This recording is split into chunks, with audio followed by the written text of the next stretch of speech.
Hello, everybody. Happy Monday. It's Monday, December 7th. So, today you're going to read some of these questions and answer them. Okay? This is your recording of Chapter 3 from The Tequila Worm by Viola Canales. Chapter 3 is titled The Holy Host. Making my first communion at 7, I practiced taking the Holy Host using a roll of nickel candy wafers. The roll was wrapped in clear, crinkly paper, and the wafers, as big and thin as quarters, lay one next to the other like coins in a row, purple and pink, orange, yellow, green, and white. When we played Taking the Holy Host, I was the priest. My little sister Lucy and Berta's little brother Noe, both 3 years old, were the penitents. I never asked Berta to play because she always ate most of the wafers, even if it was my roll of nickels. This is serious business, I'd tell Lucy and Noe, for you're practicing to take Jesus' body and blood, so pay attention. Lucy's bright brown eyes and Noe's dark ones squinted, but I always knew they were just playing along to eat the candy wafers. When they burped or laughed, I said, "Stop fooling around. Just pure and holy behavior, or you might make the whole world come to a big crashing end." At catechism, they teach you, I continued, that the world will come to an end when a nun, and I mean any nun, dies. And the nuns who come to pick you up at school to walk you over to catechism each and every Tuesday are all rickety old. So it won't take much to rattle them. And if you make an old, rattled nun angry, she might just croak right then and there. Lucy and Noe would immediately stop giggling or pushing each other. I always took this opportunity to remind them. Stop thinking that nuns are sweet and kind like Maria in The Sound of Music. That's just a movie. Think of the evil old bruja in Hansel and Gretel. To take the Holy Host, you first have to make your first Holy Communion, I told him. You have to go and confess your sins, and I mean all of your sins, to the priest, who hides behind a secret screen inside a closet that looks like a big coffin, with you on the other side of the screen. Then you have to do your penance, which is whatever punishment the priest gives you for all of your sins. And if they're really, really bad, you might have to say hundreds, even thousands of Our Fathers and Hail Marys. Their eyes widened. Then, on Sunday, I continued, you can't eat anything, not even a crumb, for a whole hour before taking communion. When the Mass finally comes to the communion part, which is soon after the priest raises a white wafer the size of a big tortilla to the heavens, you get in line, pew by pew, and then start making your way up the aisle in the communion line, while you clasp your hands in prayer by your head and try to look holy and such.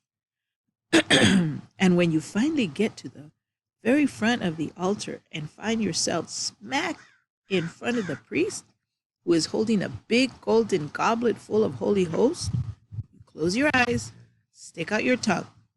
The priest says something, you say something, and then the priest puts the host on the tip of your tongue.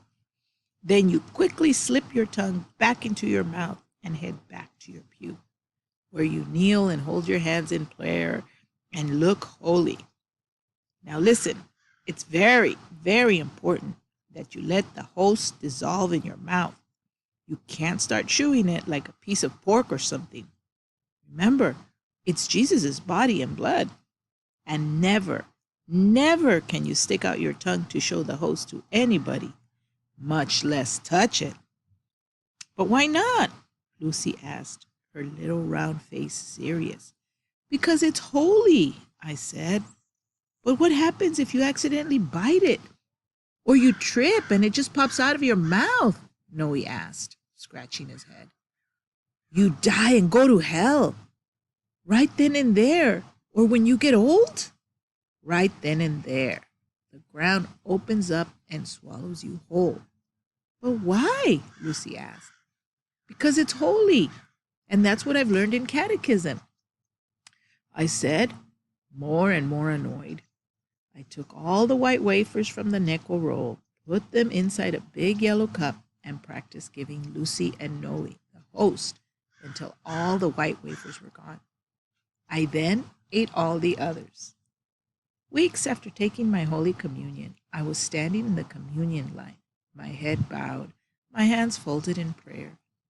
When I panicked, I remembered taking a bite, a big bite of Bertha's chocolate bar just before Mass, without her fat fingers this time. I thought nothing about it then, except for Bertha's odd smirk.